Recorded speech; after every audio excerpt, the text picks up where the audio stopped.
ठीक है ना। इसमें सारे विकल्प सही हैं।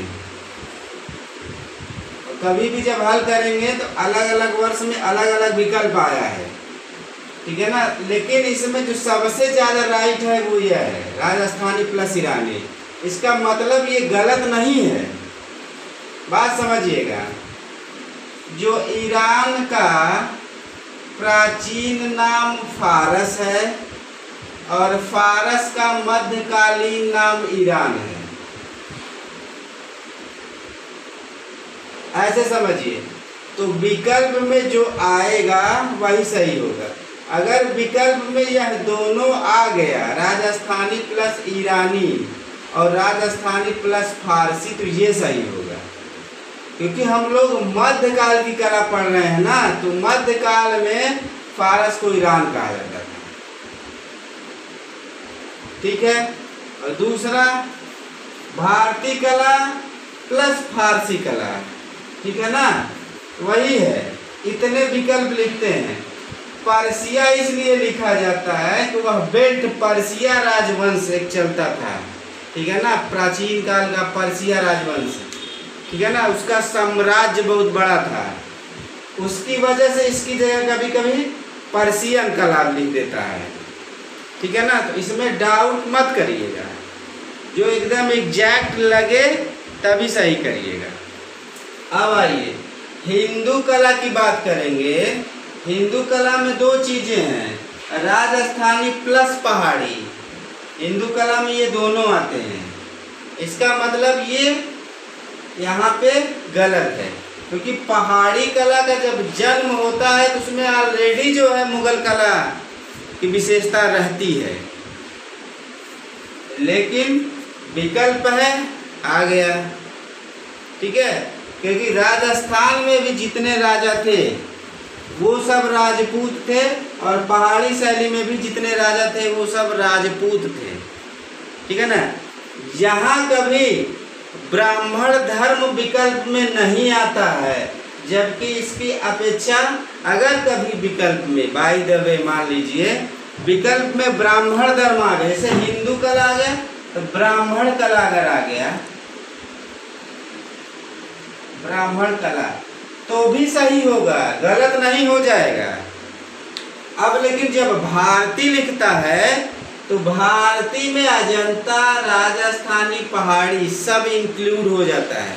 वो इसलिए लिखता है क्योंकि देखिए जो भारत का भारतीय कला है, ठीक है ना, हमने एक शब्द ये भी कहा था, कला कभी बदलती नहीं है, बस वो ट्रांसफर होती चली जाती है। जैसे अजंता कला ट्रांसफर हो गई तो पाल कला का जन्म हो गया। सित्तवासन का जब ट्रांसफर हुआ तो जैन कला का जन्म हो गया। एलोरा की गुफा जब ट्रांसफर हुई तो अपभ्रंश कला का जन्म हो गया, ठीक है ना। जैन शैली पर राजस्थान की लोक कला जब ट्रांसफर हुई या मिक्स हुई तो राजस्थानी कला का जन्म हो गया। तो ये सब ट्रांसफर हुए हैं।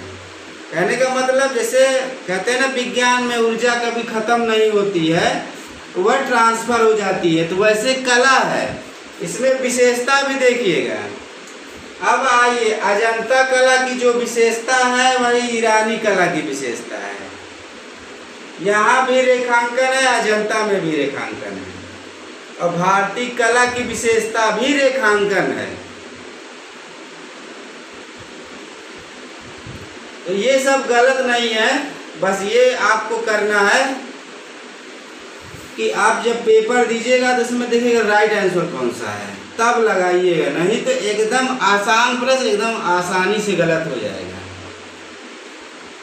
बस थोड़ा सा भी अगर इधर उधर आपने सोचा तो गया आपका प्रश्न, एकदम आसान प्रश्न आपसे निकल जाएगा, 4 अंक आपका घाटा हो जाएगा,